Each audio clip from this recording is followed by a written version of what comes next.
À pied ou en kayak, découvrez les effets de l'érosion sur des roches du Carbonifère, au pied d'une des plus belles chutes d'eau du géoparc Stonehammer, au parc provincial Le Pro Falls. L'érosion permet d'étonnantes découvertes de fossiles.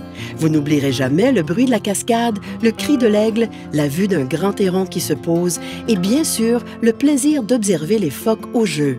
Les roches sédimentaires rouges à violettes de Le Pro Falls sont du Carbonifère précoce, c'est-à-dire qu'elles ont entre 315 et 325 millions d'années. Elles contiennent très peu de fossiles et il a été difficile de déterminer leur âge. Dans les années 1970, les géologues pensaient qu'elles dataient du Trias, de 251 à 199 millions d'années. Mais des travaux récents laissent penser qu'elles sont beaucoup plus anciennes. Les fossiles sont généralement des restes enfouis d'animaux ou de plantes conservés sous forme pétrifiée en tant que moulage ou moule. Il peut également s'agir de traces laissées par des organismes, par exemple des empreintes d'animaux ayant marché dans la boue. Les traces fossiles peuvent apporter la réponse à des questions sur le comportement des animaux. À quelle vitesse marchaient-ils? Se déplaçaient-ils seuls ou en groupe? Rare et difficile à voir, un fossile d'empreinte de tétrapode a été découvert à Le Pro Falls en 1974.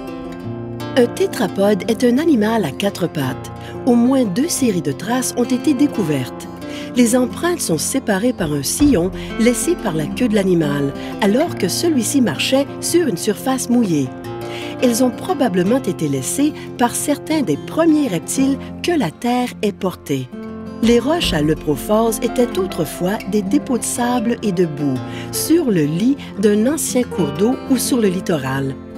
Les empreintes qui y ont été découvertes indiquent que l'eau était souvent peu profonde. Les roches s'érodent sous l'action de l'eau. Au pied de cette chute d'eau, elles se désagrègent lentement en fragments de plus en plus petits. L'hiver, la glace et le gel continuent cette désagrégation. Au fil de l'érosion, le sable et la boue sont entraînés dans la baie de Fundy. Ils forment ensuite des roches sédimentaires qui contribuent au recyclage de la croûte terrestre. L'aventure en plein air vous attend au parc provincial Le Pro Falls.